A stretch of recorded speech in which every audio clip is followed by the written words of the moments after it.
Good afternoon everybody. So ನಿನ್ನೆ ನಾವು ಯಾವ ಪಾಠ ಮಾಡ್ತಾ ಇದ್ವಿ ಮಕ್ಕಳೇ ಕ್ಲಾಸಲ್ಲಿ?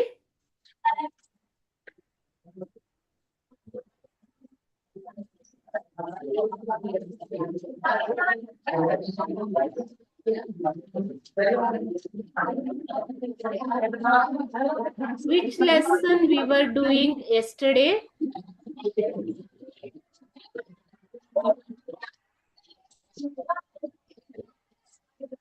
Science and hope of survival. Eva?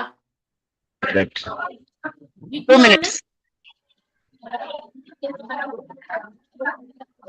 ವಿಜ್ಞಾನ ಮತ್ತು ಉಳಿಯುವಿಕೆಯ ಭರವಸೆ. ಸರ್ವೈವಲ್ ಅಂತಂದ್ರೆ ಉಳಿಕೆ. ಓಕೆ,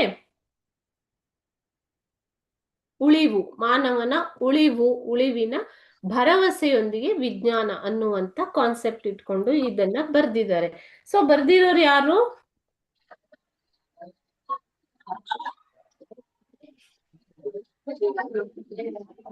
ಪಾಠ ಬರ್ದಿರೋರು ಯಾರು?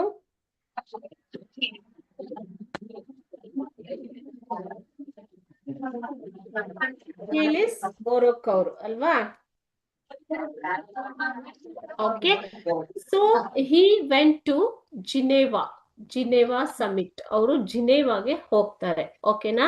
ಸೊ ಅಲ್ಲಿ ಎಲ್ಲ ದೇಶದ ಸೈಂಟಿಸ್ಟ್ ಗಳನ್ನ ಕರೆದಿರ್ತಾರೆ. ಎಲ್ಲ ಅಂದ್ರೆ 3 ಪವರ್ ನ್ಯೂಕ್ಲಿಯರ್ ಪವರ್ ನೇಷನ್ಸ್. ಯಾವ್ದು 3 ನ್ಯೂಕ್ಲಿಯರ್ ಪವರ್ ನೇಷನ್ಸ್ ಯಾವ್ಯಾವ್ದು ಮಕ್ಕಳೇ? So I'm just recapping whether you remember the lesson or not. Okay, track ಅಲ್ಲಿ ಇದ್ದೀರಾ ಇಲ್ವಾ, ಮರ್ತೋಗಿದ್ದೀರಾ ಅಲ್ವಾ? ಸೊ 3 ಪವರ್ ನೇಷನ್ಸ್ ಯಾವ್ಯಾವ್ದು?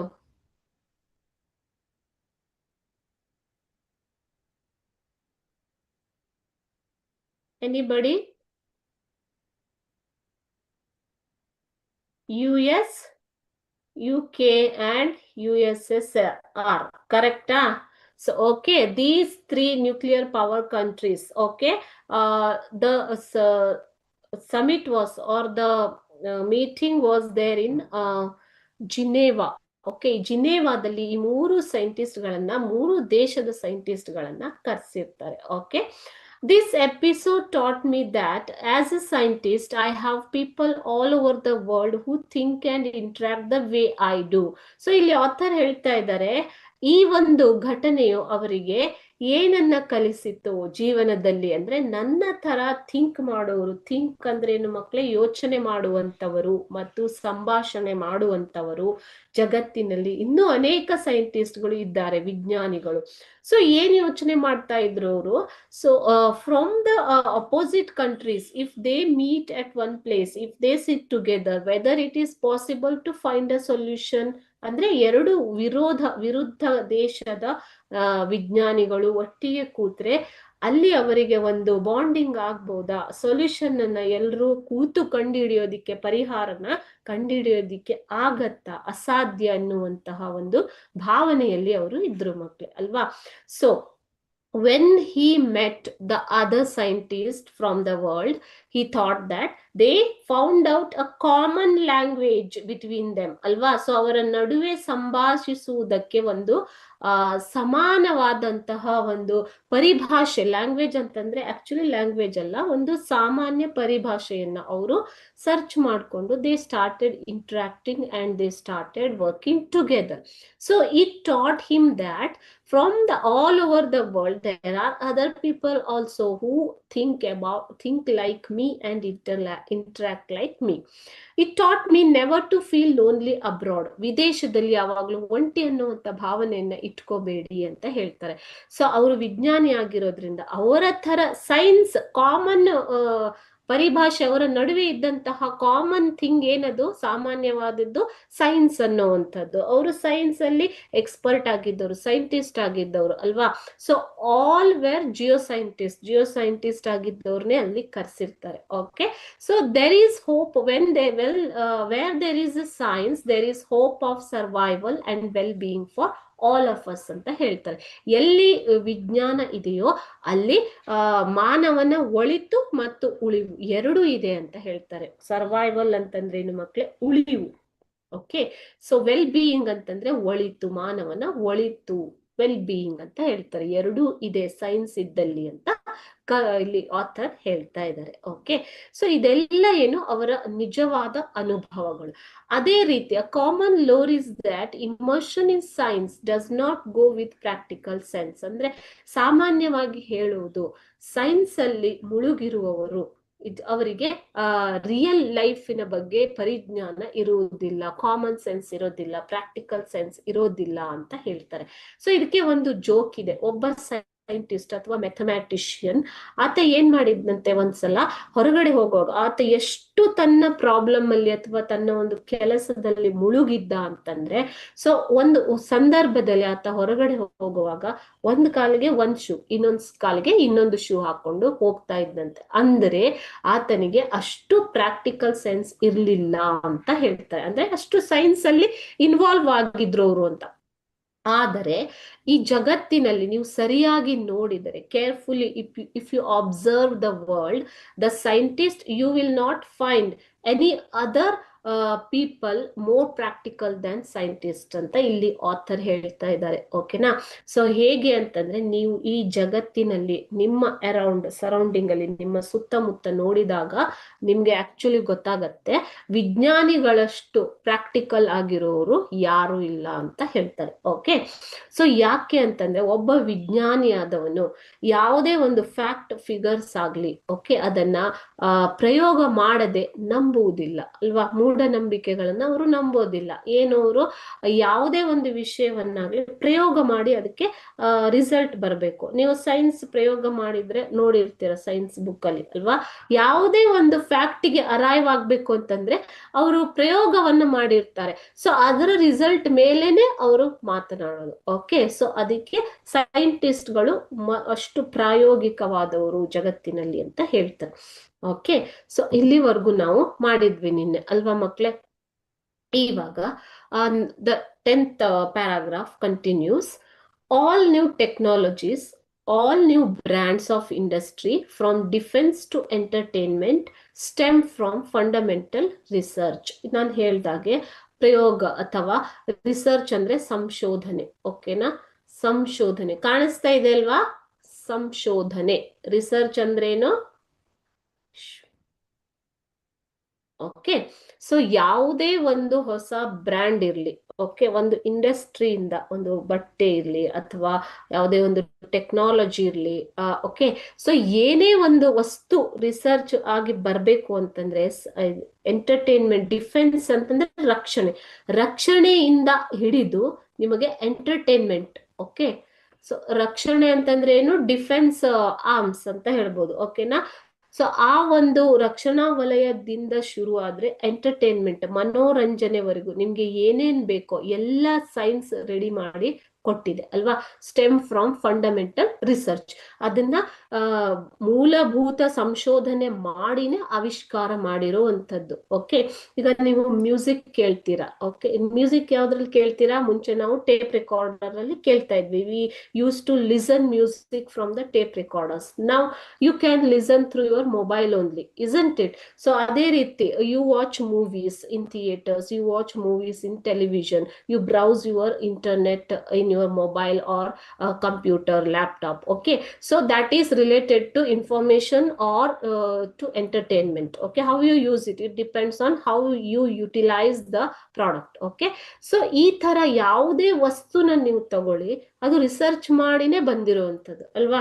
ಇವತ್ತಿರೋ ಮೊಬೈಲ್ ನಾಳೆ ನಿಮ್ಗೆ ಇರೋದಿಲ್ಲ. ಅದು ಮತ್ತೆ ಅವರು ಕಂಟಿನ್ಯೂಸ್ ಪ್ರೋಗ್ರೆಸ್ ಮಾಡ್ತಾ ಇರ್ತಾರೆ, ರಿಸರ್ಚ್ ಮಾಡ್ತಾ ಇರ್ತಾರೆ, ಡೆವಲಪ್ ಮಾಡ್ತಾ ಇರ್ತಾರೆ. ಓಕೆ, ಸೊ ಈ ರೀತಿ ವಿಜ್ಞಾನ ನಮ್ಗೆ ಎಲ್ಲನೂ ಕೊಡ್ತಾ ಇದೆ ಅಂತ ಇಲ್ಲಿ ಆಥರ್ ಹೇಳ್ತಾ ಇದ್ದಾರೆ. Among past examples R antibiotics. Antibiotics ಅಂತಂದ್ರೆ ಏನು ಮಕ್ಕಳೇ? ಪ್ರತಿರೋಧಕಗಳು. ಓಕೆ, ರೋಗ ನಿರೋಧಕಗಳು, ಆಂಟಿಬಯೋಟಿಕ್ಸ್. ಈಗ ನಿಮ್ಗೆ ಜ್ವರ ಬಂದ್ರೆ ಆಂಟಿಬಯೋಟಿಕ್ಸ್ ತಗೋತೀರಾ ಅಲ್ವಾ? ಸೊ ನಿಮ್ಮ ರೋಗ ನಿರೋಧಕ ಶಕ್ತಿಯನ್ನ ಹೆಚ್ಚಿಸುವಂಥದ್ದು. ಸೊ ಆ ಟ್ಯಾಬ್ಲೆಟ್ಸ್, ಮೆಡಿಸಿನ್, ಅದೇ ರೀತಿ ಎಲೆಕ್ಟ್ರಾನಿಕ್ಸ್, ಯಂತ್ರೋಪಕರಣಗಳು, ಬಯೋಟೆಕ್ನಾಲಜಿ, ಜೈವಿಕ ತಂತ್ರಜ್ಞಾನ. ಓಕೆ, ಸೊ ಫಾರ್ ಎಕ್ಸಾಂಪಲ್ 1-2 ಗಿಡಗಳನ್ನ ಕಸಿ ಮಾಡಿ ಒಂದು ಹೊಸ ಗಿಡನ್ ಮಾಡೋದು, ಜೆನೆಟಿಕ್ ರಿಸರ್ಚ್ ಮಾಡೋದು, ಔಷಧಿಗಳನ್ನ ಪ್ರೊಡ್ಯೂಸ್ ಮಾಡೋದು. Okay, biotechnology. ಸಿಂಥೆಟಿಕ್ ಫೈಬರ್ಸ್, ಕೃತಕ ನೂಲುಗಳು ಅಂತ ಹೇಳ್ತೀವಿ. ಸೊ ಬಟ್ಟೆಗಳನ್ನ ತಯಾರಿಸೋದಿಕ್ಕೆ. ಈಗ ಹತ್ತಿಯಿಂದನೇ ಬಟ್ಟೆ ಬರಬೇಕು, ಉಣ್ಣೆಯಿಂದನೇ ಬಟ್ಟೆ ಬರಬೇಕು ಅಂತ ಇಲ್ಲ. Scientist have come out a solution with a solution for that. They have developed synthetic fibers which can be used for the processing or production. Okay, the green revolution, ಹಸಿರು ಕ್ರಾಂತಿ ಏನು ನಡೀತು, ಓಕೆ, ಆ ಹಸಿರು ಕ್ರಾಂತಿ ಕೃಷಿಯಲ್ಲಿ ನಡೆದಂತಹ ಕ್ರಾಂತಿ, the revolution which took place in the field of agriculture, okay, related to chemical fertilizers and other things, okay, hybrid seeds ಅದನ್ನೆಲ್ಲ ಡೆವಲಪ್ ಮಾಡಿರುವಂಥದ್ದು, ಹೆಚ್ಚು ಇಳುವರಿ ಕೊಡುವ ಬೀಜಗಳು, ರಾಸಾಯನಿಕ ಗೊಬ್ಬರಗಳು, ಕೀಟನಾಶಕಗಳು, pesticides, okay. So all these things are related to green revolution. And genetic forensic diagnosis. Genetic ಅಂತಂದ್ರೆ ಏನು? ಫಾರೆನ್ಸಿಕ್ ಅಂತಂದ್ರೆ ವಿಧಿ ವಿಜ್ಞಾನ ತಂತ್ರಜ್ಞಾನ. ಇವಾಗ ಜೆನೆಟಿಕಲಿ ಬರುವಂತಹ ಡಿಸೀಸ್ಗಳನ್ನ, ರೋಗಗಳನ್ನ ಕಂಡು ಹಿಡಿಯೋದಿಕ್ಕೆ ಜೆನೆಟಿಕ್ ಟೆಕ್ನಾಲಜಿನ ಯೂಸ್ ಮಾಡ್ತಾರೆ ಅಲ್ವಾ. ಕೆಲವೊಂದು ಕಾಯಿಲೆಗಳು, some diseases flow through the genes, okay, ಒಂದು ಜನರೇಷನ್ ಇಂದ ಇನ್ನೊಂದು ಜನರೇಷನ್ಗೆ ಪಾಸ್ ಆಗ್ತಾ ಹೋಗ್ತವೆ. To name just a few, ಇವಿಷ್ಟು ಕೆಲವು ಉದಾಹರಣೆಗಳು ಸೈನ್ಸ್ ನಮ್ಗೆ ಏನ್ ಕೊಟ್ಟಿದೆ ಅನ್ನೋದಿಕ್ಕೆ. Okay, what the science has given to us, okay, is giving continuously, it's producing. And now only the basic research could give us new resources of energy. ಹೊಸ ಶಕ್ತಿಯ ಅಥವಾ ಇಂಧನದ ಮೂಲಗಳು. ಸೋರ್ಸಸ್ ಆಫ್ ಎನರ್ಜಿ ಅಂತಂದ್ರೆ ಏನು ಮಕ್ಕಳೇ? ಇಂಧನದ ಮೂಲಗಳು. ಸೊ ನಿಮ್ಗೆ ಜೈವಿಕ ಇಂಧನಗಳಿವೆ, ಬಯೋಗ್ಯಾಸ್, ಪೆಟ್ರೋಲಿಯಂ ಇದೆ, ಓಕೆ. ಸೊ ಈಗ ಜಲ ವಿದ್ಯುತ್ ಇದೆ, ಸೌರ ವಿದ್ಯುತ್ ಇದೆ. ಇವೆಲ್ಲನೂ ಆವಿಷ್ಕಾರ ಮಾಡಿರೋದು ವಿಜ್ಞಾನದಿಂದನೇ ಅಲ್ವಾ.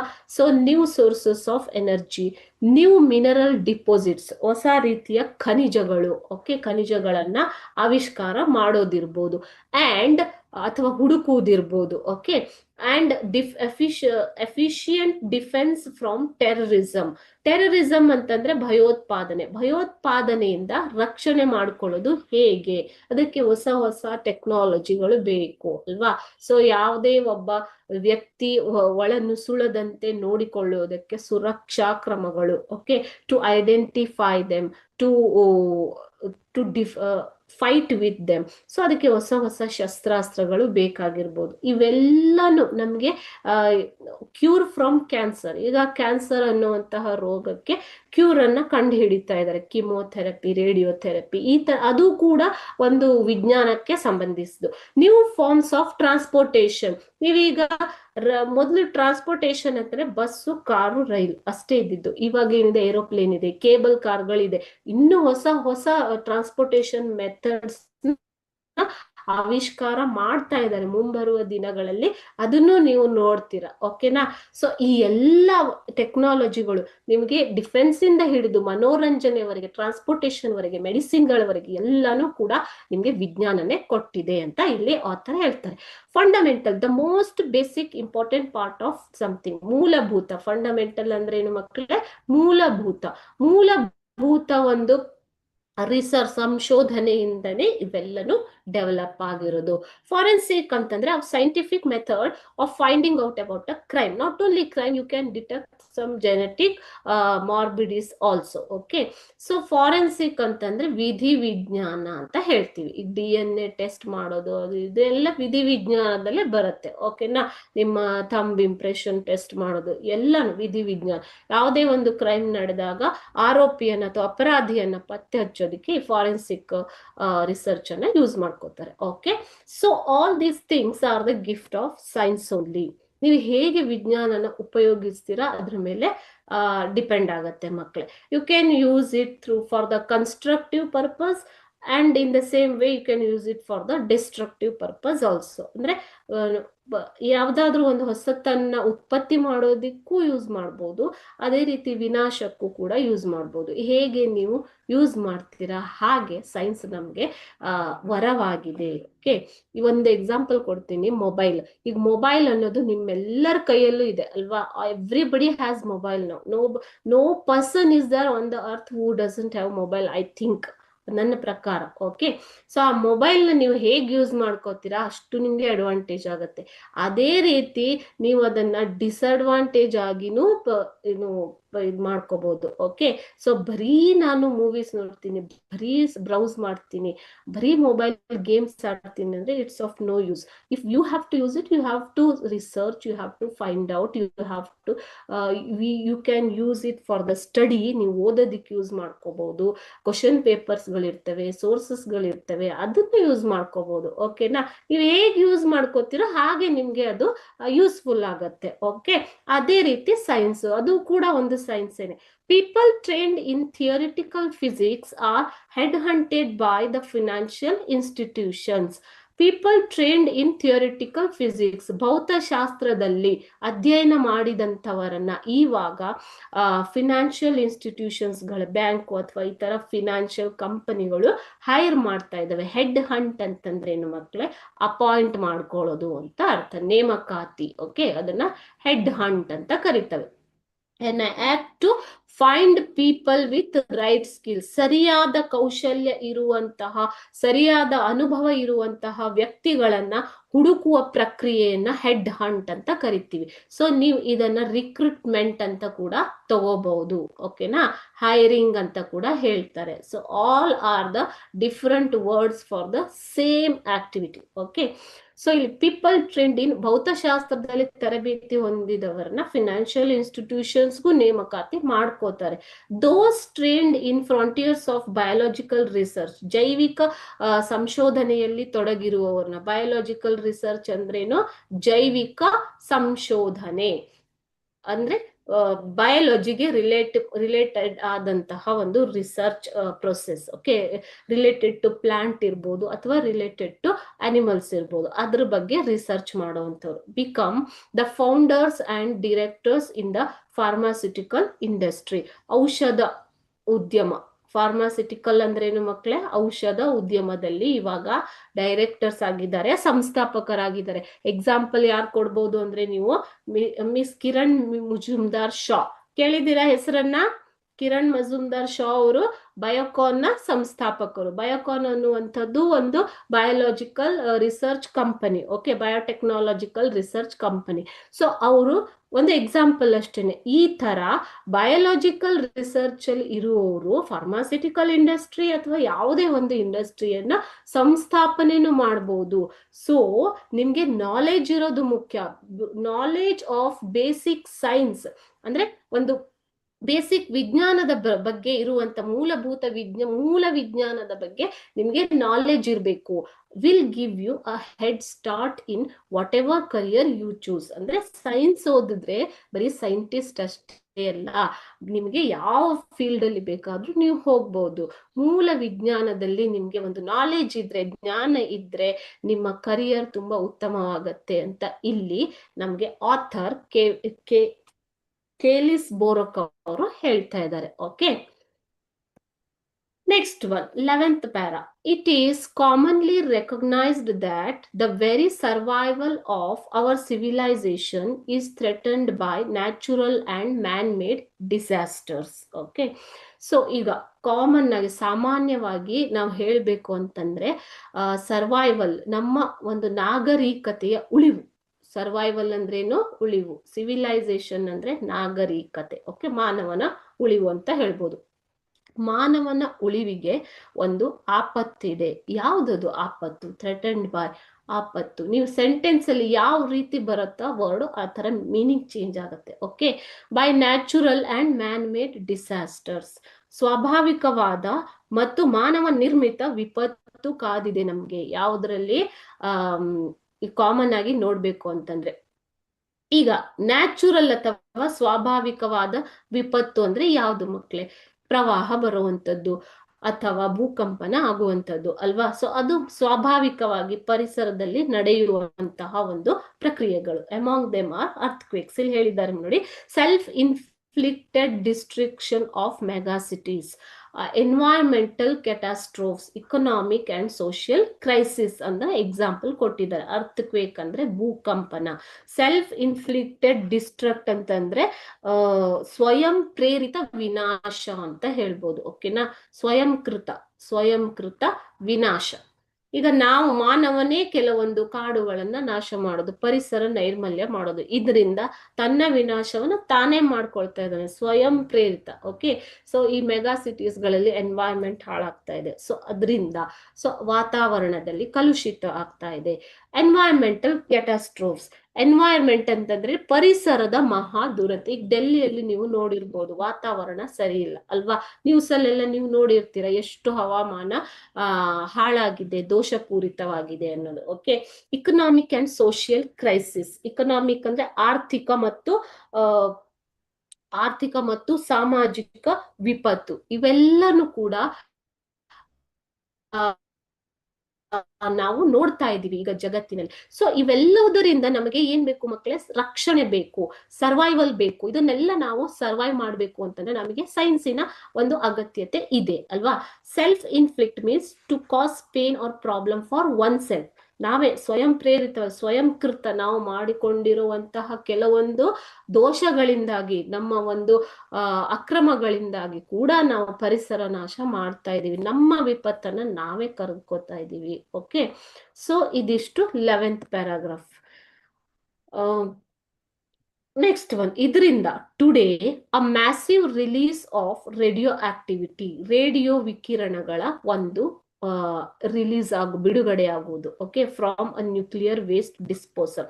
ಈಗ ನ್ಯೂಕ್ಲಿಯರ್ ಪ್ಲಾಂಟ್ ಇದೆ ಅಂತಂದ್ರೆ ಅಲ್ಲಿಂದ ನಿಮ್ಗೆ ವಿಕಿರಣಗಳು ಬಿಡುಗಡೆ ಆಗ್ತವೆ. ಓಕೆನಾ, ಸೊ ಈ ಒಂದು ಬಿಡುಗಡೆ ಮ್ಯಾಸಿವ್ ಆಗಿ ದೊಡ್ಡ ಪ್ರಮಾಣದಲ್ಲಿ ಆಗೋದ್ರಿಂದ ಕೂಡ ಪರಿಸರಕ್ಕೆ ಹಾನಿ ಆಗತ್ತೆ.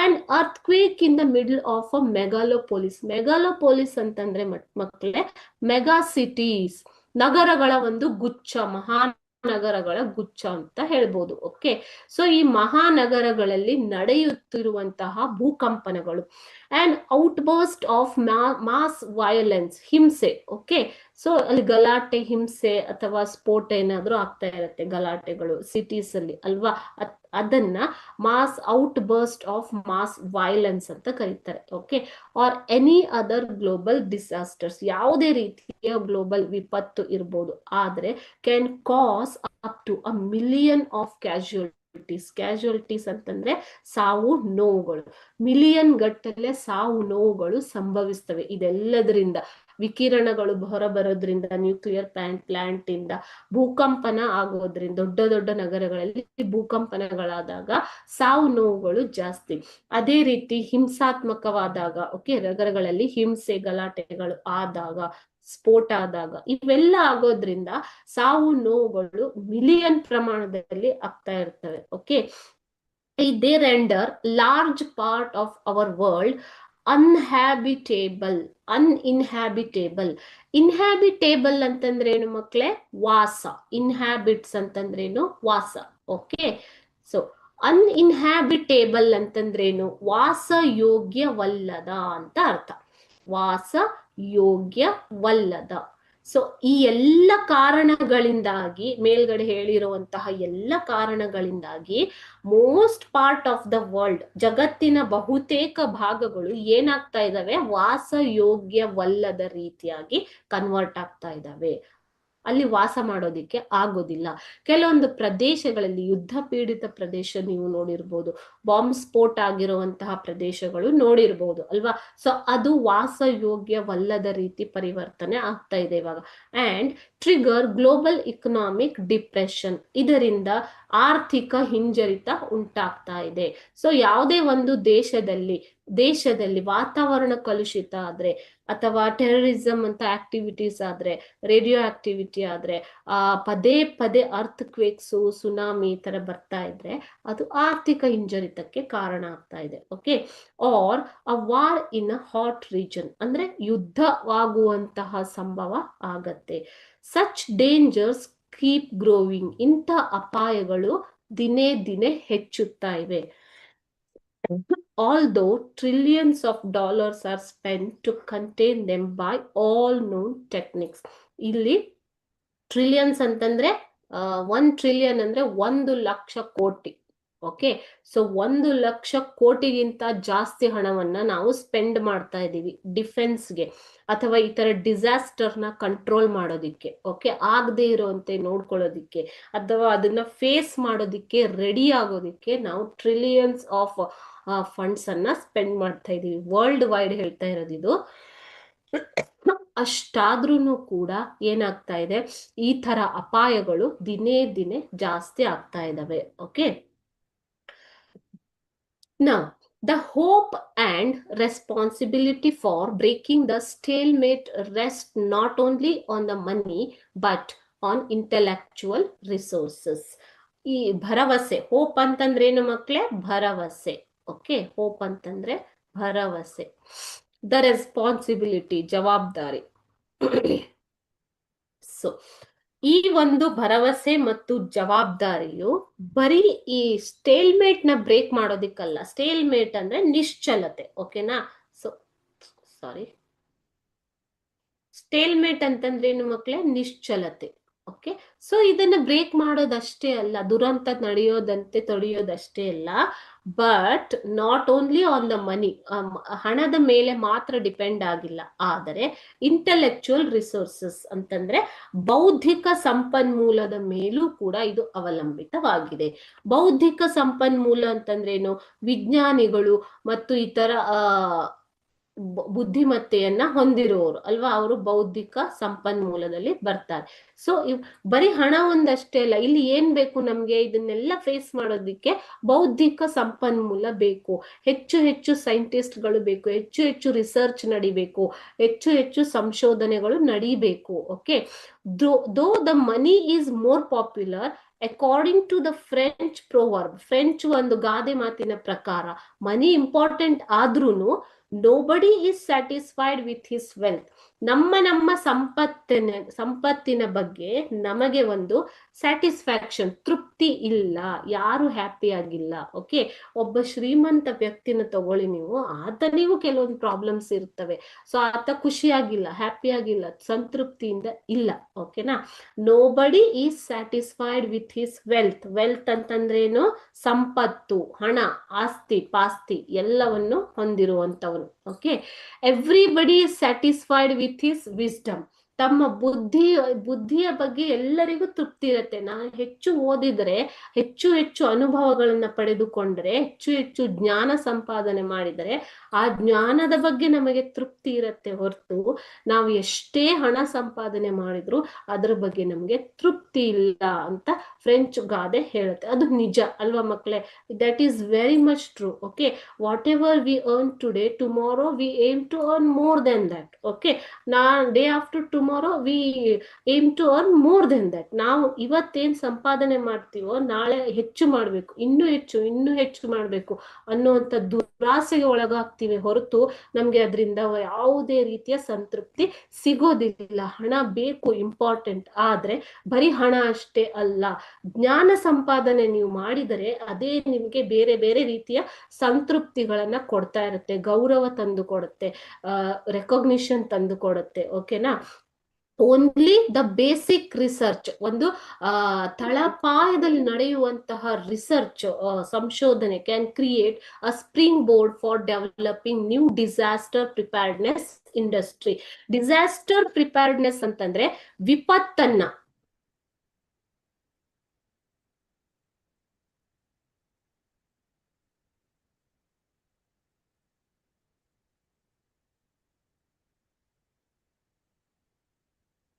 ಡಿಸಾಸ್ಟರ್ ಪ್ರಿಪೇರ್ಡ್ನೆಸ್ ಅಂತಂದ್ರೆ ಏನು ಮಕ್ಕಳೇ? ವಿಪತ್ತು ನಿಗ್ರಹ ಮಾಡೋದು, ವಿಪತ್ತನ್ನ ತಡೆಯೋದು ಅಥವಾ ಅದಕ್ಕೆ ರೆಡಿ ಆಗಿರೋದು.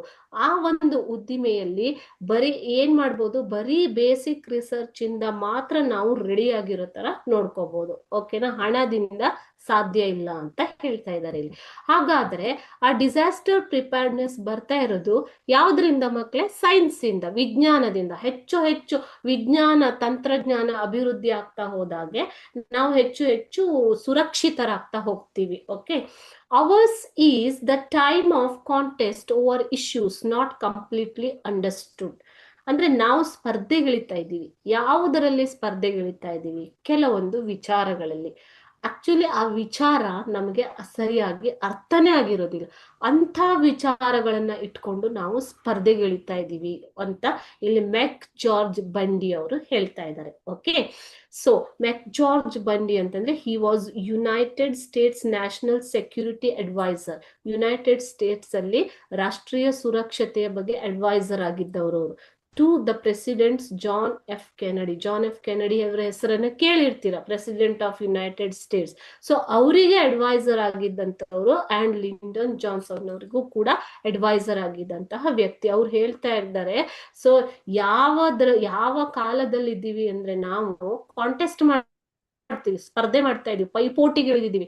ಯಾವ ಯಾವ ವಿಷಯಗಳಲ್ಲಿ ಪೈಪೋಟಿಗಿಳಿತಾ ಇದೀವೋ ಆ ವಿಷಯ ಯಾರಿಗೂ ಸರಿಯಾಗಿ ಅರ್ಥನೇ ಆಗಿರೋದಿಲ್ಲ. ಸುಮ್ಮನೆ ಪೈಪೋಟಿ ಮಾಡ್ಬೇಕು ಅಂತ ಮಾಡ್ತಾ ಇದೀವಿ ಅಂತ ಹೇಳ್ತಾರೆ. Scientific research is an exciting venture. ಅದು ಒಂದು ರೋಚಕ ಸಾಹಸ. First sentence of the lesson ಅಲ್ಲೂ ಇದೇ ಬರುತ್ತೆ ಅಲ್ವಾ? ಸೊ ಫಸ್ಟ್ ಸ್ಲೈಡ್ ನಾನು ಹೇಳಿದಾಗ ನನ್ಗೆ ನೆನಪಿದೆ ನಿನ್ನೆ, science is an exciting research ಅಂತಾನೆ ಹೇಳ್ತಾರೆ. ಸೊ ಎಂಡಿಂಗ್ ಅಲ್ಲೂ ಅದೇ ಬರ್ತಾ ಇದೆ ನೋಡಿ. Scientific research is an exciting venture into the great unknown and the token of humankind survival. So ಮಾನವನ ಉಳಿವಿಗೆ ಒಂದು ಅರ್ಪಿತವಾದಂತಹ ಒಂದು ಎಕ್ಸೈಟಿಂಗ್ ವೆಂಚರ್ ಸೈನ್ಸ್ ಅನ್ನೋದು ಅಂತ ಹೇಳ್ತಾರೆ. Okay, it is the scientists with their tools that are up to the challenge and can ensure that we all safely move with the time. So ವಿಜ್ಞಾನಿಗಳು ಮಾತ್ರ ನಮಗೆ ಈಗ ಭರವಸೆ ಕೊಡ್ಬೋದು. ನಮ್ಮ ಉಳಿಕೆಗೆ ಒಂದು ಶಕ್ತಿಯಾಗಿರುವಂಥದ್ದು ಯಾರು? ವಿಜ್ಞಾನಿಗಳು. ಅವರೇ ನಮ್ಮನ್ನ ಸುರಕ್ಷಿತವಾಗಿ ಇರೋದಿಕ್ಕೆ ಭರವಸೆ ಕೊಡ್ಬೋದು ಅಂತ ಇಲ್ಲಿ ಇವರು ಲೇಖಕರು ಹೇಳ್ತಾರೆ. ಓಕೆ, ನೋಡಿ ಇಲ್ಲಿ ವೆಂಚರ್ ಅಂತಂದ್ರೆ a new activity that involves risk involve ಆಗಿರುವಂತಹ ಹೊಸದೊಂದು ಏನನ್ನಾದ್ರೂ ನೀವು ಮಾಡ್ಬೇಕು ಅಂತಂದ್ರೆ ಅದನ್ನ ವೆಂಚರ್ ಅಂತ ಕರಿತೀವಿ, ಬಿಸ್ನೆಸ್ ವೆಂಚರ್ ಅಂತ ಹೇಳ್ಬೋದು. ಓಕೆನಾ? ಸೊ ಲಾಸ್ಟ್ ಅಲ್ಲಿ ಈಗ ಲೇಖಕರು ಹೇಳ್ತಾರೆ, finally I have to remind you, ನಿಮಗೆ ನೆನಪಿಸಿ ಕೊಡ್ತಾ ಇದ್ದೀನಿ, that science is not the beginning. ಇದು ಕೇವಲ ಆರಂಭ ಅಲ್ಲ. ಬಿಗಿನಿಂಗ್ ಅಂತಂದ್ರೆ ಆರಂಭ ಅಥವಾ ಪ್ರಾರಂಭ. ಅಂಡ್ ನಾಟ್ ದ ಎಂಡ್, ಇದೇ ಕೊನೆ ಕೂಡ ಅಲ್ಲ. ಹಲವಾರು ಸೈಂಟಿಫಿಕ್ ರಿಸರ್ಚ್ಗಳು ನಡೆದು ಹೋಗಿದ್ದಾವೆ ಭೂತಕಾಲದಲ್ಲಿ. ಭವಿಷ್ಯದಲ್ಲಿ ಇನ್ನೂ ನಡಿಬೇಕಾಗಿರೋದು ಬೇಕಾದಷ್ಟಿದೆ. ಆದ್ರಿಂದ ಸೈನ್ಸ್ ಅನ್ನೋದು ಆರಂಭನೂ ಅಲ್ಲ, ಇದು ಅಂತ್ಯನೂ ಅಲ್ಲ, ಕೊನೆನೂ ಅಲ್ಲ. ಓಕೆನಾ? So it's not the beginning and not the end either. However, if humanly used, so ಮಾನವೀಯವಾಗಿ ಯೂಸ್ ಮಾಡ್ಕೊಂಡ್ರೆ, ಬಾಂಬ್ ತಯಾರಿಕೆಗೆ, ಶಸ್ತ್ರಾಸ್ತ್ರ ತಯಾರಿಕೆಗೆ, ಹೊಸ ನ್ಯೂಕ್ಲಿಯರ್ ವೆಪನ್ಗೆ ಯೂಸ್ ಮಾಡಿಕೊಂಡ್ರೆ ಅಲ್ಲ. ಅವ್ರು ಹೇಳ್ತಾ ಇರೋದು, ಇಫ್ ಹ್ಯೂಮನ್ಲಿ ಯೂಸ್ಡ್, ಮಾನವೀಯವಾಗಿ ಅದನ್ನ ಸರಿಯಾದ ರೀತಿಯಲ್ಲಿ ಉಪಯೋಗ ಮಾಡಿಕೊಂಡ್ರೆ, science is the indispensable guardian and care taker. So ನಮಗೆ ಗಾರ್ಡಿಯನ್, ಕಾವಲುಗಾರ ಆಗತ್ತೆ, ನಮ್ಮನ್ನ ಅದು ಕೇರ್ ಮಾಡತ್ತೆ. ಸೈನ್ಸ್ ಅನ್ನೋದು ಅದನ್ನ ಸರಿಯಾದ ರೀತಿಯಲ್ಲಿ ಪ್ರಯೋಜನ ತೆಗೆದುಕೊಂಡರೆ ಮಾತ್ರ ಅಂತ ಇಲ್ಲಿ ಲೇಖಕರು ಹೇಳ್ತಾ ಇದ್ದಾರೆ. ಸೊ ಈಗ ನಿಮ್ಗೆ ಅರ್ಥ ಆಯ್ತಲ್ವಾ ಸೈನ್ಸ್ ಅಂದ್ರೆ ಏನು? It's truly the hope of our survival. ಜಗತ್ತಿನಲ್ಲಿ ನಡೆಯುತ್ತಿರುವ ವಿನಾಶಕಾರಿ ಪ್ರಕ್ರಿಯೆಗಳನ್ನ ನೀವು ನೋಡ್ತಾ ಇದ್ರೆ, ಅದರಿಂದ ನಾವು ಸೇಫ್ ಆಗ್ಬೇಕು ಅಂತಂದ್ರೆ ನಮ್ಗೆ ಸೈನ್ಸ್ ಬೇಕೇ ಬೇಕು. ಇಡೀ ಜಗತ್ತಿಗೆ ಸೈನ್ಸ್ ಬೇಕು. So science is the hope of survival. ಅದೇ ಈ ಲೆಸನ್ನಿನ ಒಂದು ಮೆಸೇಜ್. ಓಕೆನಾ ಮಕ್ಳೇ? ಏನಾದ್ರೂ ಡೌಟ್ ಇದೆಯಾ? ಇಲ್ಲ ರೀ. ಅರ್ಥ ಆಯ್ತಾ? S ma'am. ಓಕೆ. ಸೊ ಇದರಲ್ಲಿ ಕೊಟ್ಟಿರುವಂತಹ ವೊಕ್ಯಾಬ್ಯುಲರಿಗಳನ್ನ ನೋಡ್ಕೊಳ್ಳಿ. ಇದು actually this is type of an essay lesson. Okay, ಅವರು ತಮ್ಮ ಅನುಭವಗಳನ್ನ ಇಲ್ಲಿ ಬರ್ದಿದ್ದಾರೆ ಅಷ್ಟೇ. ಅದು ಎಸ್ಸೆ ತರನೇ ಇದೆ ಬರ್ದಿರೋದು. ಓಕೆನಾ? ಇದನ್ನ ನೀಟಾಗಿ ಓದ್ಕೊಳ್ಳಿ. ಇದರ ಸಮರಿನ ಕೇಳ್ತಾರೆ ಅಂತಂದ್ರೆ, ಒಂದು ಕೋಟ್ ನ ಕೊಟ್ಬಿಟ್ಟು science is hope of survival ಅಂತ ಕೊಟ್ಬಿಟ್ಟು ಕೇಳ್ಬೋದು. ಅಥವಾ ಯಾವುದೇ ಒಂದು, ಇಲ್ಲಿ 2-3 ಆಥರ್ಗಳ ಕೋಟ್ಸ್ ಅನ್ನ ಮೆನ್ಷನ್ ಮಾಡಿದ್ದಾರೆ, ಪ್ರೋವರ್ಬ್ ಅನ್ನ ಮೆನ್ಷನ್ ಮಾಡಿದ್ದಾರೆ. ಆ ಪ್ರೋವರ್ಬ್ ನ ಕೊಟ್ಬಿಟ್ಟು ನಿಮ್ಗೆ ಕೇಳ್ಬೋದು. ಓಕೆನಾ? S ma'am. ಓಕೆ, ಹಾಗಾದ್ರೆ ಈ ಲೆಸನ್ ಇಲ್ಲಿಗೆ ಕಂಪ್ಲೀಟ್ ಆಗತ್ತೆ. ಈಗ ನಾವು ಇನ್ನೊಂದು ಲೆಸನ್ ಅನ್ನ ಸ್ಟಾರ್ಟ್ ಮಾಡೋಣ. Okay, okay ma'am.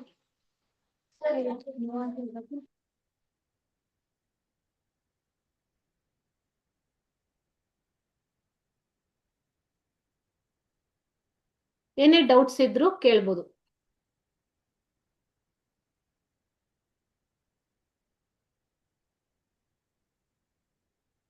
ಸೊ ಪಾಠಗಳನ್ನ ನಾವು ಮುಗಿಸಿದೀವಿ ಸೆಕೆಂಡ್ ಟರ್ಮ್ದು. ಓಕೆ, ಸೊ ಇವಾಗ ಫಸ್ಟ್ ಟರ್ಮ್ ಅಲ್ಲಿ ಏನ್ ಪೆಂಡಿಂಗ್ ಇತ್ತು, ದ ಹೀರೋ ಲೆಸನ್ ನಾವು ಮಾಡಿದ್ದೀವಿ ಅಲ್ವಾ ಮಕ್ಳೇ? Okay ma'am. ಹೀರೋ ಲೆಸನ್ ಆಗಿದೆ ನಿಮ್ಗೆ ಅಲ್ವಾ? ಹಾ. ಈಗ ಪದ್ಯ, poem. Okay, grandma climbs a tree. ನೀವು ಓದಿರ್ತೀರ grandma climbs a tree poem ನ ಅಲ್ವಾ? ಓದಿದ್ದೀರಲ್ವಾ? Yes ma'am. ಓಕೆ, ಸೊ ಆ ಪದ್ಯನ ಇವತ್ತು ಸ್ಟಾರ್ಟ್ ಮಾಡೋಣ. Okay,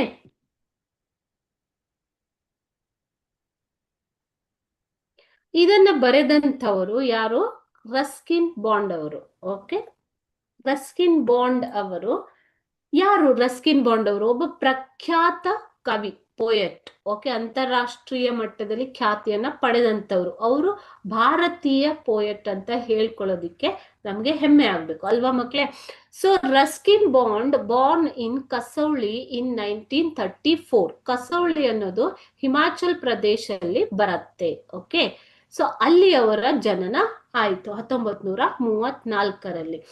now he lives in ಮಿಸ್ಸೋರಿ. ಅಲ್ಲೇ ಮಿಸ್ಸೋರಿಯಲ್ಲಿ ವಾಸ ಮಾಡ್ತಾ ಇದ್ದಾರೆ. So he is 91 years old now. ಈಗ ಅವರಿಗೆ 91 ಏಜ್ ಆಗಿದೆ ಮಕ್ಕಳು. Okay, he wrote his first novel, The Room on the Roof, when he was 17 years old. ಅವರು 17 ವರ್ಷ ಆಗಿದ್ದಾಗ the room on the roof ಅನ್ನುವಂತಹ ಪೋಯಂನ ಬರೀತಾರೆ. ಈಗ ಅವರು ಅದಾದ್ಮೇಲೆ he has written more than 30 books for children. ಅವರು ಮಕ್ಕಳಿಗೋಸ್ಕರ ತುಂಬಾ 30ಕ್ಕಿಂತ ಜಾಸ್ತಿ ಬುಕ್ಗಳನ್ನ ಬರೆದಿದ್ದಾರೆ. Okay, Grandma Climbs a Tree shows Bond's great ability to enjoy unusual events and actions. So ಈ ಗ್ರ್ಯಾಂಡ್ ಮಾ ಕ್ಲೈಮ್ಸ್ ಅ ಟ್ರೀ ಪದ್ಯದಲ್ಲಿ ನೀವು ಓದಿರ್ತೀರಾ, ಗ್ರ್ಯಾಂಡ್ ಮಾ ಅಜ್ಜಿ ಮರದ ಮೇಲೆ ಹತ್ತುತ್ತಾರೆ ಅಲ್ವಾ? ಸೊ ಅದಂತ ಅನ್ಯೂಶುವಲ್ ಇವೆಂಟ್, ಅಂದ್ರೆ ಸಾಮಾನ್ಯವಾಗಿ ನಡೆಯುವಂಥದ್ದಲ್ಲ. ಓಕೆ, ಸೊ ಅಂತ ಒಂದು ಇವೆಂಟ್ಗಳು ಮತ್ತೆ ಆಕ್ಷನ್ಗಳನ್ನ ಅವ್ರು ಹೇಗೆ ಎಂಜಾಯ್ ಮಾಡ್ತಾ ಇದ್ರು, ಅವ್ರ ಜೀವನದಲ್ಲಿ ಹೇಗೆ ಅವರು ಎಂಜಾಯ್ ಮಾಡ್ತಾ ಇದ್ರು ಅನ್ನೋದು ಈ ಪದ್ಯದಿಂದ ನಿಮಗೆ ಗೊತ್ತಾಗತ್ತೆ. ಓಕೆ, ಸೊ ಈ ರಸ್ಕಿನ್ ಬಾಂಡ್ ಅವರಿಗೆ ಅವರು 500ಕ್ಕೂ ಹೆಚ್ಚು ಕೃತಿಗಳನ್ನ ಬರೆದಿದ್ದಾರೆ, ನಾವೆಲ್ಸ್ ಅನ್ನ ಬರೆದಿದ್ದಾರೆ, ಲೇಖನಗಳನ್ನ ಬರೆದಿದ್ದಾರೆ, ಮಕ್ಕಳ ಪದ್ಯಗಳನ್ನ ಬರೆದಿದ್ದಾರೆ, ಅದೇ ರೀತಿ ಶಾರ್ಟ್ ಸ್ಟೋರಿಗಳು, ಸಣ್ಣ ಕಥೆಗಳನ್ನ ಕೂಡ ಅವರು ಬರೀತಾರೆ. ಓಕೆ, ರಸ್ಕಿನ್ ಬಾಂಡ್ ಅವರು ಅವರಿಗೆ ಎಲ್ಲ ಸಾಧನೆಗೋಸ್ಕರ ಪದ್ಮಶ್ರೀ, ಪದ್ಮಭೂಷಣ ಅವಾರ್ಡ್ ಅನ್ನು ಕೂಡ ಸರ್ಕಾರ ಕೊಟ್ಟಿದೆ. ಅದೇ ರೀತಿ ಕೇಂದ್ರೀಯ ಅಕಾಡೆಮಿ ಅವಾರ್ಡ್, ಸಾಹಿತ್ಯ ಅಕಾಡೆಮಿ ಅವಾರ್ಡ್ಗಳು ಕೂಡ ಅವರಿಗೆ ಬಂದಿದ್ದಾವೆ. ಓಕೆ, ಸೊ ಇಂಟರ್ನ್ಯಾಷನಲ್ ಲೆವೆಲ್ ಅಲ್ಲೂ ಕೂಡ, ಅಂತಾರಾಷ್ಟ್ರೀಯ ಮಟ್ಟದಲ್ಲೂ ಕೂಡ ಅವರು ಪುರಸ್ಕಾರಗಳನ್ನ ಪಡೆದುಕೊಂಡಿದ್ದಾರೆ.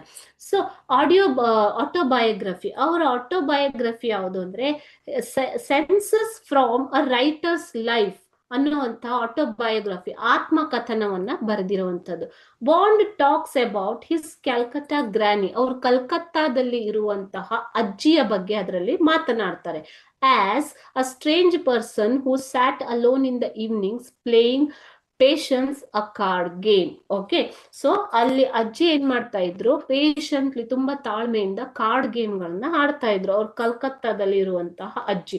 ಸೊ ತಮ್ಮ ಆತ್ಮಕಥನವಾದ scenes from a writer's life, scenes from a writer's life, ಲೇಖಕನ ಜೀವನದ ದೃಶ್ಯಗಳು ಅನ್ನುವಂತಹ ಆತ್ಮಕಥನದಲ್ಲಿ ಅವರು ತಮ್ಮ ಅಜ್ಜಿಯ ಬಗ್ಗೆ ಬರೆದಿದ್ದಾರೆ, ಕ್ಯಾಲ್ಕಟಾದಲ್ಲಿ ಇರುವಂತಹ ಅಜ್ಜಿಯ ಬಗ್ಗೆ. ಓಕೆನಾ? ಸೊ ಈ ಗ್ರ್ಯಾಂಡ್ ಮಾ ಕ್ಲೈಮ್ಸ್ ಅ ಟ್ರೀ ಅನ್ನೋದು ಕೂಡ ಇನ್ನು ಹಾಸ್ಯ ಮಿಶ್ರಿತವಾದಂತಹ ಒಂದು ಪದ್ಯ. ಈಗ ಪದ್ಯನ ಸ್ಟಾರ್ಟ್ ಮಾಡೋಣ, ಪೋಯಂನ. ಓಕೆನಾ? First ಸ್ಟ್ಯಾನ್ಸಾ. My grandmother was a genius. You'd like to know why? Because she could climb trees, spreading or high. She would be up their branches in a trice, And mind you, when last she climbed a tree, she was 62. Ever since childhood, she would had this gift for being happier in a tree than in a lift. ಇದು first ಸ್ಟ್ಯಾನ್ಸಾ ಮಕ್ಕಳೇ. Okay, so ಇಲ್ಲಿ ಇರುವಂತಹ rhyming scheme ಯಾವುದು? ನಿಮ್ಗೆ ಇಲ್ಲಿ rhyming ವರ್ಡ್ಗಳು ಯಾವ್ಯಾವ್ದು ಕಂಡು ಬರ್ತಾ ಇದ್ದಾವೆ? ಇಲ್ಲಿ ನೋಡಿ, ವೈ, ಹೈ, ಇದು ಎರಡು ರೈಮಿಂಗ್ ವರ್ಡ್ ಅಲ್ವಾ? Why and high. ರೈಮಿಂಗ್ ಅಂದ್ರೇನು? ಪ್ರಾಸಪದ. ಓಕೆ, ಸೊ ಇದನ್ನ ಎ ಅಂತ ಹೇಳ್ಬೋದಾ? ಎ. Okay, why, high. ಅದೇ ರೀತಿ mind you 62, you and two, these are rhyming words. ಇದು ಬಿ ಆಗತ್ತೆ. Okay, next gift and lift, these two are rhyming words. So this is C. So ಇಲ್ಲಿ ಕವಿ use ಮಾಡಿರುವಂತಹ rhyming scheme ಯಾವುದು ಅಂತಂದ್ರೆ A B C ಅನ್ನುವಂತಹ rhyming scheme ನ use ಮಾಡಿದ್ದಾರೆ. 6 ಲೈನ್ ಇದಾವೆ ಒಂದೊಂದು ಸ್ಟ್ಯಾನ್ಸಾದಲ್ಲಿ. 6 line, first 2 line, next 2 line, next 2 line rhyming words ಇದಾವೆ. ಓಕೆ, ಎ ಬಿ ಸಿ ಅಂತ ಹೇಳ್ತೀವಿ. ಇದೇ ರೀತಿಯಾಗಿ ಎಲ್ಲಾ ಸ್ಟ್ಯಾನ್ಸಾದಲ್ಲೂ ಇದು ಕಂಟಿನ್ಯೂ ಆಗಿದೆ. ಇವಾಗ ಅರ್ಥ ನೋಡೋಣ. My grandmother was a genius. Genius ಅಂತಂದ್ರೇನು? ತುಂಬಾ ಬುದ್ಧಿವಂತೆ. ಓಕೆ, ನನ್ನ ಅಜ್ಜಿ ತುಂಬಾ ಬುದ್ಧಿವಂತೆ ಅಂತ ಇಲ್ಲಿ ಸ್ಪೀಕರ್ ಹೇಳ್ತಾರೆ. ಸ್ಪೀಕರ್ ಯಾರು? ರಸ್ಕಿನ್ ಬಾಂಡ್ ಅವರು. You would like to know why? ಯಾಕೆ ಅಂತ ನಿಮ್ಗೆ ತಿಳ್ಕೋಬೇಕಾ? You would like to know why? ತುಂಬಾ ಬುದ್ಧಿವಂತೆ ಆಕೆ, ಯಾಕೆ ಅನ್ನೋದು ನಿಮಗೆ ಗೊತ್ತಾ? ನೀವು ತಿಳ್ಕೋಬೇಕಾ ಅಂತ ಕೇಳ್ತಾರೆ. Because she could climb trees. ಆಕೆ ಮರವನ್ನ ಹತ್ತಬಲ್ಲಳಾಗಿದ್ದಳು. ಓಕೆ, ಕ್ಲೈಂಬ್ ಅಂತಂದ್ರೆ ಮಕ್ಕಳೇ ಹತ್ತುವುದು. ಹತ್ತಲ್ಲ, 1 2 3 ಅಲ್ಲ, ಹತ್ತುವುದು, ಏರುವುದು ಅಂತ ಹೇಳೋಣ. ಓಕೆ, ಮರವನ್ನ ಏರುವುದು, ಮರವನ್ನ ಹತ್ತುವುದು ಅಂತ ಕೂಡ ಹೇಳ್ತೀವಿ ಅಲ್ವಾ? Because she could climb trees. ಆಕೆ ಮರಗಳನ್ನ ಏರಬಲ್ಲವಳಾಗಿದ್ದಳು, ಆದ್ದರಿಂದ ಆಕೆ ತುಂಬಾ ಬುದ್ಧಿವಂತೆ ಅಂತ ಇಲ್ಲಿ ಕವಿ ಹೇಳ್ತಾರೆ. Spreading are high. ಈಗ ಮರ ಅಂತಂದ್ರೆ 2 ರೀತಿಯ ಮರ ಇರುತ್ತೆ ಅಲ್ವಾ ಮಕ್ಕಳೇ? ಸೊ ನೀವು ನೋಡಿರ್ತೀರ, trees, coconut trees, they grow very high. Okay, so areca nut trees, they grow very high. If you take mango trees, they spread. Okay, so banyan trees, they spread for a larger region. ಅಂತಂದ್ರೇನು? ಕೆಲವು ಮರಗಳು ಉದ್ದವಾಗಿ ಬೆಳೀತವೆ, ಉದ್ದವಾಗಿ ಬೆಳೆಯುವಂಥದ್ದು. Okay, ಕೆಲವು ಮರಗಳು ಈ ತರ spread ಆಗ್ತವೆ. ಓಕೆ, 2 ರೀತಿಯ ಮರಗಳನ್ನ ನೀವು ನೋಡಿರ್ತೀರ ಅಲ್ವಾ? ಸೊ ಆಲದ ಮರ ಅಂತ ತಗೊಂಡ್ರೆ ಅದು ಹೆಚ್ಚು ಪ್ರದೇಶಕ್ಕೆ, ಏರಿಯಾಗೆ ಸ್ಪ್ರೆಡ್ ಆಗುತ್ತೆ, ಅಗಲವಾಗಿ. ಓಕೆ, ಅಗಲವಾಗಿ ಇರ್ತವೆ. ಕೆಲವು ಮರಗಳು ಹೈಟ್ ಆಗಿ, ಎತ್ತರವಾಗಿ ಇರುತ್ತವೆ. ಸೊ ಆ ಅಗಲವಾಗಿರುವ ಮರಗಳನ್ನು ಕೂಡ ಆಕೆ ಹತ್ತಬಲ್ಲಳಾಗಿದ್ದಳು, ಎತ್ತರವಾದ ಮರಗಳನ್ನು ಕೂಡ ಆಕೆ ಹತ್ತಬಲ್ಲಳಾಗಿದ್ದಳು. ಆದ್ದರಿಂದ ಆಕೆ ಜೀನಿಯಸ್ ಅಂತ ಇಲ್ಲಿ ಕವಿ ಹೇಳ್ತಾ ಇದ್ದಾರೆ. ಇಲ್ಲಿ ಕೇಳ್ತಾರೆ ನಿಮ್ಗೆ, why the poet tells that his grandmother is genius, was genius ಅಂತ ಕೇಳಿದ್ರೆ ನೀವು ಇದನ್ನ ಬರಿಬೇಕು. Okay, she would be up there branches in a trice. In a trice means very quickly. This is a phrasal word. In a trice ಅಂತಂದ್ರೆ ಏನು ಮಕ್ಕಳೇ? ತುಂಬಾ ವೇಗವಾಗಿ. ಓಕೆ, ಸೊ ಈಗ ನೋಡ್ತಾ ಇದ್ರೆ ಇವಾಗ್ಲೇ ಹತ್ತಿ ನೋಡಿ, ಮರ ಹತ್ತಿ ಕೂತ್ಕೊಬಿಡ್ತಾರೆ ಅವರು. She would be up there branches. ಆ ಮರಗಳ ಒಂದು ಬ್ರಾಂಚಸ್ಗಳನ್ನ, ಬ್ರಾಂಚಸ್ ಅಂತಂದ್ರೆ ಕೊಂಬೆ, ರೆಂಬೆ ಕೊಂಬೆಗಳನ್ನ. ಓಕೆ, ಸೊ ರೆಂಬೆ ಕೊಂಬೆಗಳನ್ನ ಹತ್ತಿ ಕೂತ್ಕೊಂಡ್ ಬಿಡ್ತಾ ಇದ್ರು ಅವ್ರು ತುಂಬಾ ವೇಗವಾಗಿ, ಕ್ವಿಕ್ ಆಗಿ. ಅಂಡ್ ಮೈಂಡ್ ಯು, ನಿಮ್ಗೆ ಹೇಳ್ತಾ ಇದ್ದೀನಿ, when last she climb, last time ಆಕೆ, ಕೊನೆ ಬಾರಿ, ಲಾಸ್ಟ್ ಅಂತಂದ್ರೇನು? ಕೊನೆ ಬಾರಿ ಆಕೆ ಮರವನ್ನ ಹತ್ತಿದಾಗ ಆಕೆಯ ವಯಸ್ಸೆಷ್ಟು ಗೊತ್ತಾ? 62, 62 ವರ್ಷ ಆಕೆಗೆ. ಆದ್ರೂ ಕೂಡ ಅಷ್ಟು ವೇಗವಾಗಿ ಆಕೆ ಮರಗಳನ್ನ ಹತ್ತಬಲ್ಲಳಾಗಿದ್ದಳು, ಏರಬಲ್ಲಳಾಗಿದ್ದಳು ಅಂತ ಕವಿ ಇಲ್ಲಿ ಹೇಳ್ತಾ ಇದ್ದಾರೆ. Ever since childhood. ಚೈಲ್ಡ್ಹುಡ್ ಅಂತಂದ್ರೆ ಬಾಲ್ಯ, ಬಾಲ್ಯದಿಂದಲೂ she would had this gift. ಈ ಒಂದು ಗಿಫ್ಟ್ ಆಕೆಗೆ ಬಂದಿತ್ತು. ಗಿಫ್ಟ್ ಅಂತಂದ್ರೇನು, ಈ ಒಂದು ವರವಾಗಿತ್ತು ಆಕೆಗೆ, ವರ. ಓಕೆ, ಸೊ ಯಾವುದು ದಿಸ್ ಅಂತಂದ್ರೇನು ಮಕ್ಳೇ ಇಲ್ಲಿ? What do you mean by this? She would had this gift ಅಂತ ಹೇಳ್ತಾರೆ. What was that gift? The gift was climbing a tree. ಆಕೆಗೆ ಬಾಲ್ಯದಿಂದಲೂ ಇದು ಒಂದು ವರವಾಗಿ ಬಂದಿದೆ, ಮರಗಳನ್ನ ಹತ್ತುವುದು. For being happier in a tree than in a lift. So ಆಕೆ ಲಿಫ್ಟ್ಗಿಂತ ಹೆಚ್ಚಾಗಿ, ಏರುವುದಕ್ಕಿಂತ ಹೆಚ್ಚಾಗಿ ಮರಗಳಲ್ಲಿ ಇರುವುದನ್ನೇ ತುಂಬಾ ಸಂತೋಷವಾಗಿ ಎಂಜಾಯ್ ಮಾಡ್ತಾ ಇದ್ಲು ಅಂತ ಕವಿ ಹೇಳ್ತಾ ಇದ್ದಾರೆ. For being happier in a tree, ಮರದಲ್ಲಿ ಇರುವುದೇ ಆಕೆಗೆ ತುಂಬಾ ಖುಷಿ. ಈ ಬಿಲ್ಡಿಂಗ್ ಗಳಲ್ಲಿ, ಲಿಫ್ಟ್ ಗಳಲ್ಲಿ ಇರೋದಕ್ಕಿಂತ ಆಕೆಗೆ ಮರಗಳಲ್ಲಿ ಇರುವುದೇ ಖುಷಿ ಕೊಡ್ತಾ ಇತ್ತು ಅಂತ ತಮ್ಮ ಅಜ್ಜಿಯನ್ನ ಈ ತರ ಅವರು ಹಾಸ್ಯಾಸ್ಪದವಾಗಿ ತುಂಬಾ ಖುಷಿಯಿಂದ ನೆನಪು ಮಾಡ್ಕೊತಾ ಇದ್ದಾರೆ. Okay, so here you can see the characteristics of a grandma. That is very unusual characteristic. Okay, so ಒಂದು ವಿಲಕ್ಷಣವಾದ ಒಂದು ಗುಣವನ್ನ, ಅಜ್ಜಿಯ ಗುಣವನ್ನ ನೀವು ಇದರಲ್ಲಿ ನೋಡ್ತೀರಾ. ಸೊ ಕೆಲವು ನಿಮಗೂ ಅಜ್ಜಿ ಅಂದಿರು ಇರಬಹುದು ಅಲ್ವಾ? ಕೆಲವು ಅಜ್ಜಿ ಅಂದಿರು ತುಂಬಾ ಚೆನ್ನಾಗಿ ಕತೆ ಹೇಳ್ತಾರೆ. ಕೆಲವು ಅಜ್ಜಿ ಅಂದಿರು ಹೆಚ್ಚಾಗಿ ಅವರು ಟಿವಿ ನೋಡ್ಕೊಂಡು ವಾಕಿಂಗ್ ಮಾಡ್ಕೊಂಡು ಇರ್ತಾರೆ ಅಲ್ವಾ ಮಕ್ಳೇ? ಸೊ ಯಾಕೆ ಅಂತಂದ್ರೆ ವಯಸ್ಸಾದ್ಮೇಲೆ ಅವರಿಗೆ ಹೆಚ್ಚು ಚಟುವಟಿಕೆ ಮಾಡೋದಿಕ್ಕೆ ಆಗೋದಿಲ್ಲ. So when you hear about the grandmother, they cannot do most of the activities, okay, because already they are aged. But here grandma ಹಾಗಿಲ್ಲ, ಆಕೆ ಇಷ್ಟು ಏಜ್ ಆದ್ರೂ ಕೂಡ ಆಕೆ ಮರಗಳನ್ನ ಹತ್ತುತ್ತಾಳೆ. ಅಂತಹ ವಿಲಕ್ಷಣವಾದ ಒಂದು ಗುಣವನ್ನ ನೀವು ಈ ಪದ್ಯದಲ್ಲಿ ನೋಡ್ತೀರ. ಓಕೆನಾ? ಏನಾದ್ರೂ ಡೌಟ್ ಇದೆಯಾ? she would had this gift ಅಂತಂದ್ರೆ ವರ. ಮರ ಹತ್ತೋದು ಆಕೆಗೆ ಒಂದು ವರವಾಗಿತ್ತು. Okay, second stanza. And though as years went by, she would be told, okay, she would be told that climbing trees should stop when we grew old, and that growing old she should be gone about gracefully. She would laugh and say, we will grow disgracefully. Okay, I can do it better, and we had to agree, for in all garden there wasn't a tree ಅಂತ ಹೇಳ್ತಾರೆ ಇಲ್ಲಿ. Okay, so as ಇಲ್ಲೂ ಕೂಡ ನೋಡಿ rhyming scheme use ಮಾಡಿರೋಂಥದ್ದು.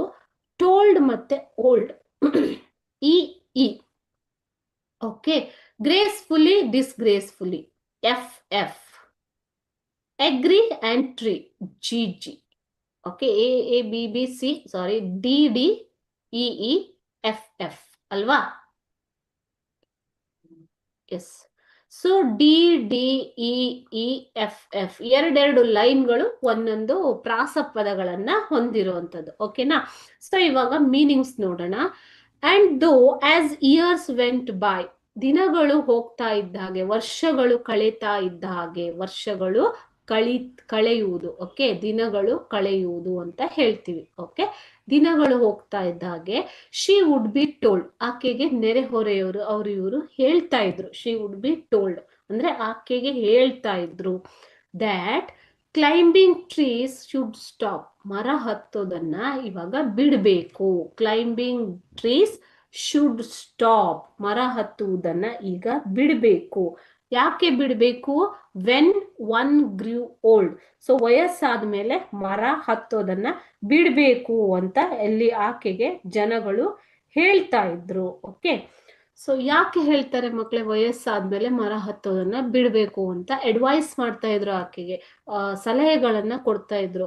ಯಾಕೆ ಅಂತಂದ್ರೆ ಒಂದು ವೇಳೆ ಮರ ಹತ್ತಿ ಬಿದ್ರೆ ಏನಾಗತ್ತೆ, ಏಜ್ ಆಗಿರೋದ್ರಿಂದ ಅದು ಕಷ್ಟ ಅಲ್ವಾ? ಸೊ ನ್ಯಾಚುರಲಿ ಯಾರು ನೋಡಿದವರು ಕೂಡ ಯಾರಾದ್ರೂ ನೋಡಿದ್ರೆ ಅಜ್ಜಿ ಅಂದಿರು ಮರ ಹತ್ತದನ್ನ ಹೇಳ್ತಾರೆ. ಅದೇ ರೀತಿ ಆಕೆಗೆ ಎಲ್ರು ಹೇಳ್ತಾ ಇದ್ರು, you should stop climbing trees, you are getting old, ವಯಸ್ಸಾದ ಮೇಲೆ. ಓಕೆ, ವಯಸ್ಸಾದ ಮೇಲೆ ಮರ ಹತ್ತದನ್ನ ಬಿಡಬೇಕು. And that growing old should be gone about gracefully, ಅಂದ್ರೆ ವಯಸ್ಸಾಗೋದು, ವಯಸ್ಸಾಗೋದು ಅಂತಂದ್ರೆ ತುಂಬಾ ಆಕರ್ಷಕವಾಗಿರ್ಬೇಕು. ಗ್ರೇಸ್ಫುಲಿ ಅಂತಂದ್ರೆ ಏನು ಮಕ್ಳೇ?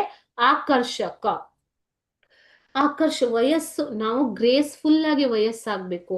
10 ಮರ ಹತ್ತೋದು, ಬೀಳೋದು, ಬಿದ್ರೆ ಆಮೇಲೆ ಏನಾಗತ್ತೆ? ಏಟಾದ್ರೆ ಮಲ್ಕೊಂಡಿರ್ಬೇಕಾಗತ್ತೆ, ಬೇರೆಯವರು ನೋಡ್ಕೋಬೇಕಾಗತ್ತೆ ಅಲ್ವಾ? ಸೊ ನಮ್ ಕೆಲ್ಸ ನಾವು ಮಾಡ್ಕೊಳ್ಳೋದಿಕ್ಕೆ ಆಗೋದಿಲ್ಲ. ಅದಕ್ಕೋಸ್ಕರ ನೀನು ಈ ತರ ಮರ ಹತ್ಬಾರ್ದು. ನಿಮ್ಗೆ ಏಜ್ ಆಗ್ತಾ ಇದೆ, ಏಜ್ ಆಗ್ತಾ ಇದ್ದಾಗೆ ನಿಮ್ಗೆ ಗ್ರೇಸ್ಫುಲ್ ಆಗಿ ಇರ್ಬೇಕು ಅಂತ ಹೇಳಿ ಈ ತರ ಬಾಲ್ಯದಲ್ಲಿ ಮಾಡೋ ಚಟುವಟಿಕೆಗಳನ್ನ ಮಾಡಬಾರ್ದು. ಅಂದ್ರೆ ಮರ ಹತ್ತೋದು ಅಂತಂದ್ರೆ ಅದು ವಯಸ್ಸಾಗಿರೋರ್ಗೆ ಶೋಭೆ ಅಲ್ಲ ಅನ್ನೋ ತರ ಹೇಳ್ತಾ ಇದ್ದಾರೆ. She would laugh and say, ಅದಕ್ಕೆ ಆಕೆ ಏನ್ ಮಾಡ್ತಾ ಇದ್ಲು? What was grandma's reaction when the others advise her to stop climbing a tree? She would laugh and say, ಆಕೆ ನಕ್ಕು ಬಿಟ್ಟು ಹೇಳ್ತಾ ಇದ್ರು ಏನಂತ? ಓಕೆ, ವೆಲ್ ಹಾಗಾದ್ರೆ ಐ ವಿಲ್ ಗ್ರೋ ಡಿಸ್ಗ್ರೇಸ್ಫುಲಿ, ನನಗೆ ಆಕರ್ಷಕವಾಗಿ ಅಥವಾ ಶೋಭಾಯಮಾನವಾಗಿ ವಯಸ್ಸಾಗೋದು ಬೇಡ, ನಾನು ಡಿಸ್ಗ್ರೇಸ್ಫುಲ್ ಆಗಿ ಇರ್ತೀನಿ, ಅನಾಕರ್ಷಕವಾಗಿ ಇರ್ತೀನಿ, ಆದ್ರೆ ನನಗೆ ಮರ ಹತ್ತಲೇಬೇಕು ಅನ್ನೋದು ಅಜ್ಜಿಯ ಒಂದು ಆಸೆ, ಅಜ್ಜಿಯ ಒಂದು ಹಠ. ಓಕೆ, ಸೊ ಯಾರಾದ್ರೂ ಅಡ್ವೈಸ್ ಮಾಡಿದಾಗ, what was her reaction when others advise that you should stop climbing trees because you are getting old, you should get old gracefully, you should not do such activities. Okay, ತುಂಬಾ ಸಣ್ಣ ಸಣ್ಣ ಕೆಲಸ ಈ ತರ ಮಾಡ್ಬೇಡ ಅಂತ, ಮಕ್ಕಳ ತರ ಆಡ್ಬೇಡ ಅಂತ ನಮ್ ಕಡೆ ಹೇಳ್ತೀವಿ ಅಲ್ವಾ? ಆ ತರ ಮಾಡ್ಬೇಡ ಅಂತ ಹೇಳ್ತಾ ಇದ್ರು. ಅದಕ್ಕೆ ಆಕೆ ಹೇಳ್ತಾಳೆ ನಕ್ಕು ಬಿಟ್ಟು, ಶಿ ವುಡ್ ಲಾಫ್ ಅಂದ್ರೆ ಇಗ್ನೋರ್, ಅದನ್ನ ಇಗ್ನೋರ್ ಮಾಡು, ನಕ್ಕು ಬಿಟ್ಟು ಹೇಳ್ತಾಳೆ, well I will grow disgracefully then I can do it better, ನಾನು ಇದನ್ನ ಚೆನ್ನಾಗಿ ಮಾಡ್ಬೋದು, ಯಾವುದನ್ನ? ಮರ ಹತ್ತೋದನ್ನ. And we had to agree, ನಾವು ಅದಕ್ಕೆ ಒಪ್ಲೇಬೇಕಾಗಿತ್ತು. ಒಪ್ಪಿಗೆ, ಅಗ್ರಿ ಅಂತಂದ್ರೇನು? ಒಪ್ಪಿಗೆ, ನಾವು ಅದಕ್ಕೆ ಒಪ್ಲೇಬೇಕಾಗಿತ್ತು. For in all the garden and there wasn't a tree, ಎಲ್ಲ ಗಾರ್ಡನ್ ನಲ್ಲೂ ಟ್ರೀಗಳು ಇರೋದಿಲ್ಲ. ಓಕೆ, ಸೊ ಆಕೆ ಮರಗಳನ್ನ ಕಂಡ ಕೂಡಲೇ ಅದನ್ನ ಹತ್ತಬೇಕಾಗಿತ್ತು. ಯಾರಿಗೆ? ಅಜ್ಜಿಗೆ. ಸೊ ಈಗ ಸುತ್ತಮುತ್ತ ಇರೋರು ಎಲ್ರು ಹೇಳ್ತಾರೆ ಮರ ಹತ್ಬೇಡ ಅಂತ, ಆದ್ರೂನು ಆಕೆ ಮರಗಳನ್ನ ಹತ್ತುತ್ತಾ ಇದ್ಲು. ಓಕೆನಾ? ಸೊ ಇದು 2 ಪ್ಯಾರಾಗ್ರಾಫ್. ಸೆಕೆಂಡ್ ಪ್ಯಾರಾಗ್ರಾಫ್ ಅಲ್ಲಿ ಏನ್ ಹೇಳ್ತಾರೆ? ಅಜ್ಜಿಯ ಒಂದು ವಿಲಕ್ಷಣ ಕ್ಯಾರೆಕ್ಟರಿಸ್ಟಿಕ್ ಅನ್ನ ನೋಡಿ ನೀನು ಮರ ಹತ್ಬೇಡ, ಮರ ಹತ್ತಿದ್ರೆ ವಯಸ್ಸಾಗಿದೆ ನಿನ್ಗೆ, ವಯಸ್ಸಾಗಿರೋರು ಹೇಗಿರ್ಬೇಕೋ ಹಾಗೆ ಇರು ಅನ್ನುವಂತಹ ಸಲಹೆಯನ್ನ ಆಕೆಗೆ ಕೊಡ್ತಾರೆ. ಬಟ್ ಆಕೆ ಅದನ್ನ ಕೇಳೋದಿಲ್ಲ. I will do it better, ನಾನು ಇದನ್ನ ಇನ್ನೂ ಚೆನ್ನಾಗಿ ಮಾಡ್ತೀನಿ, ನನಗೆ ಮರ ಹತ್ಬೇಕು ಅಂತ ಆಕೆ ಹಠ ಮಾಡ್ತಾ ಇರ್ತಾಳೆ. Okay, next third one, she hadn't been up at one time or another. Okay, having learned to climb from a loving brother, ಯಾರಿಂದ ಕಲ್ತಿದ್ದು? loving brother, when she was 6. Okay, ಇದನ್ನ ಬ್ರಾಕೆಟ್ ಅಲ್ಲಿ ಇಟ್ಟಿದ್ದಾರೆ ನೋಡಿ. Having learned to climb from a loving brother when she was 6, but it was feared by all that one day she would have a terrible fall. The outcome was different. While we were in town, she climbed a tree and could not come down. So ಈಗ ಏನಾಗತ್ತೆ ಇಲ್ಲಿ ಕೂಡ ನೋಡಿ, rhyming words, rhyming scheme ಏನಿದೆ ಅಂತ. Another and brother. Okay, G G, I J J, ನೀವು ಇದೆಲ್ಲ ಏನು ಇಲ್ಲ. ಆಕ್ಚುಲಿ ಇದೇನು ಅಂತಂದ್ರೆ ಎರಡೆರಡು ವರ್ಡ್ಗಳು ಸೇಮ್ ಇದ್ದಾವೆ, ಅಂದ್ರೆ ಪ್ರಾಸಬದ್ಧವಾಗಿ ಇದ್ದಾವೆ ಅನ್ನುವಂಥದ್ದು. ಎರಡೆರಡು ಲೈನ್ ಸೇಮ್ ಇದೆ ಅನ್ನುವಂಥದ್ದು ಅಷ್ಟೇನೆ, ಅದು ಬಿಟ್ರೆ ಇನ್ನೇನಿಲ್ಲ. ಓಕೆನಾ? ನೀವು ಕಂಟಿನ್ಯೂಸ್ ಈ ತರ ಅಲ್ಫಾಬೆಟ್ಸ್ ನ ಲೆಟರ್ಸ್ ನ ಕೊಟ್ಕೊಂಡು ಹೋಗ್ಬೇಕಾಗತ್ತೆ. She had not been up at one time or another. ಆಕೆ ಒಂದ್ಸಲ 2 ಸಲ ಹತ್ತಿರೋದಲ್ಲ ಮರಗಳನ್ನ, ಪದೇ ಪದೇ ಯಾವಾಗ್ಲೂ ಹತ್ತುತ್ತಾನೆ ಇರ್ತಾಳೆ. She had not been up at one time or other, 1-2 ಸಲ ಮರಗಳನ್ನ ಹತ್ತಿದ್ದಲ್ಲ ಅಂತ ಹೇಳ್ತಾರೆ ಇಲ್ಲಿ ಕವಿ. Having learned to climb from a loving brother, ಯಾರಿಂದ ಕಲ್ತಿದ್ದು? ತನ್ನ ಅಣ್ಣನ ತಮ್ಮನ ಬ್ರದರ್ ಅಂತ ಕೊಟ್ಟಿದ್ದಾರೆ ಅಷ್ಟೇ, ಅವರಿಂದ ಕಲ್ತಿದ್ದು. ಆಕೆ ಯಾವಾಗಿಂದ ಮರ ಹತ್ತಾ ಇದ್ದಾಳೆ? From when she is climbing a tree means 6 years ಇದ್ದಾಗಿಂದ ಆಕೆ ಮರ ಹತ್ತುತ್ತಾ ಇದ್ದಾಳೆ. ಈಗ ಆಕೆಗೆ ಎಷ್ಟು ವರ್ಷ ಮಕ್ಕಳೇ?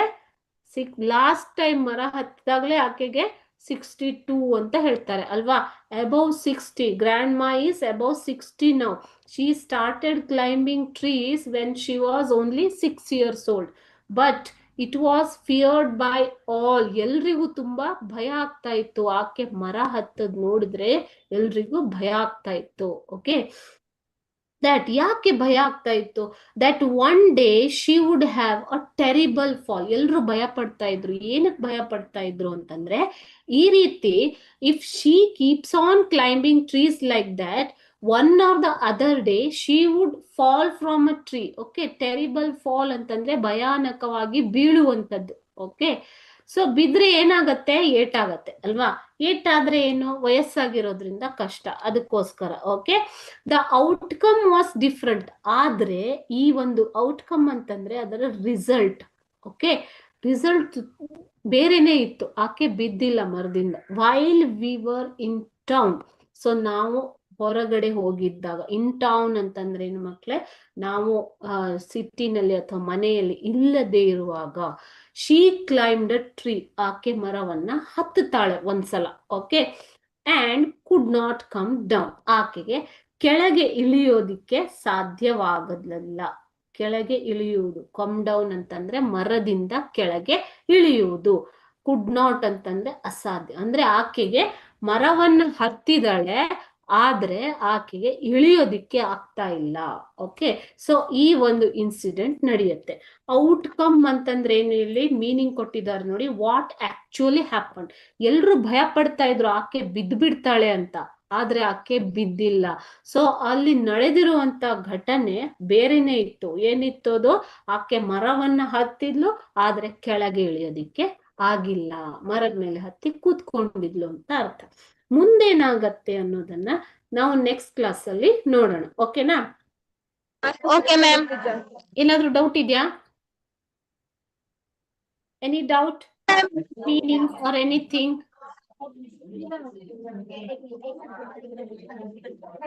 No, ma'am. Okay, thank you. Next class ಅಲ್ಲಿ ಇದೇ ಒಂದು ಲೆಸನ್ ನ ಕಂಟಿನ್ಯೂ ಮಾಡೋಣ. Okay, Okay, ma'am. Thank you. Thank you sir, thank you ma'am.